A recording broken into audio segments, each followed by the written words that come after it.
আমি কিন্তু খাইছি মাটি রক্ত করব আর তুই তো আসলে না আমরা তো আসলাম দূর কাছে আমরা কেউ খবর দিছি নি বলে খবর দিছি আমার যাই খালা করতেছে তোর মারুর ঘর ভাঙিয়া বসে আমি তো কোন ঘর নতুন বাড়ি নি বসে কর না তো চলে যাবো এখন যিনি ঘর ভাঙছে ওনার কাছে আর কি। তো বন্ধুরা ভিডিওটা না টেনে অবশ্যই পুরো ভিডিওটা দেখবেন, অনেক কষ্টের বিষয় আসলে, আর এটার ভিতরে কোনো কারোরই হাত নেই, সবই আল্লাহ পাকের ইচ্ছা। তো দেখুন আপনারা সবাই একটু কখন তুমি কি লিখে পাচ্ছ, কি লিখে পাচ্ছ? ওই তান করছে ও সিলিং আর টিন্ডি আর ফ্রিজটা লাগে বিলে এডিয়াই আছে আমার মাথার ঘেড়িটা কদ্দুরুপা বাঁচাইছে আর সব আমার গায়ের উঠছে, আমারে কেউ পায় না কেউ দেয় না।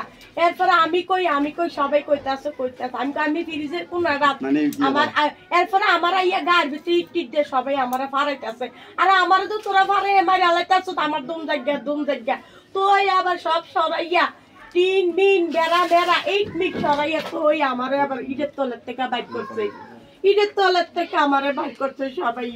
কার দোয়া ছিল আমার আল্লাহ বাঁচাইছে, নাইলে আমার এখন তোরা দাবন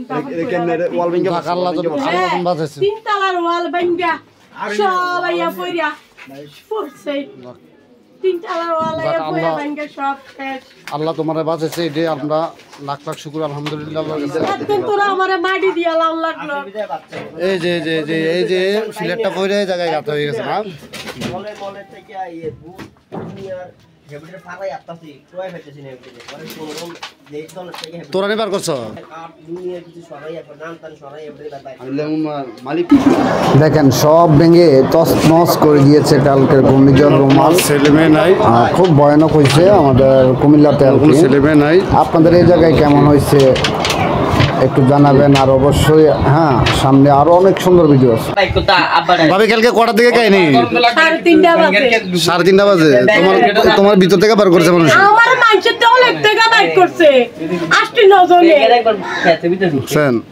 এই বিল্ডিং ভেঙে বস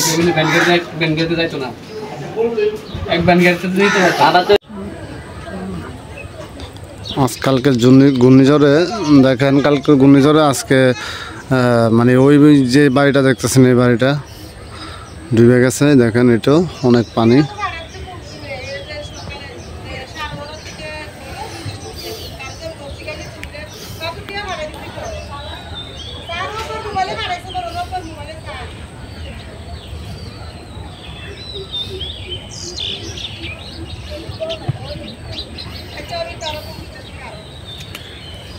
কালকে অবস্থা অনেক খারাপ হয়ে গেছে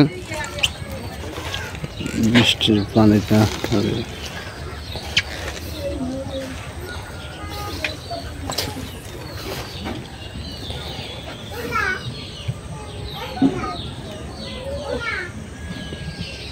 আরেকটা বাড়িতে নিয়ে আসলাম, ওই বাড়িতেও কিছু ক্ষতিপূরণ হয়েছে আর কি, অনেক গাছ পড়ে গেছে আর কি, তাই নিয়ে আসলাম আরেক বাসায়। আসসালামু আলাইকুম বন্ধুরা, দেখেন কালকে রাত্রে এক দুঃখজনক ঘটনা।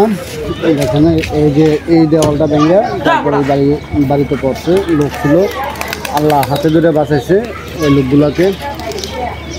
তো আসলে এটা কারোরই হাত নেই, সবই আল্লাহ পাকের ইচ্ছা, এই জায়গায় কারোরই হাত নাই। তো আমরা সবাই দোয়া করি যাতে সবাইকে ভালো রাখে।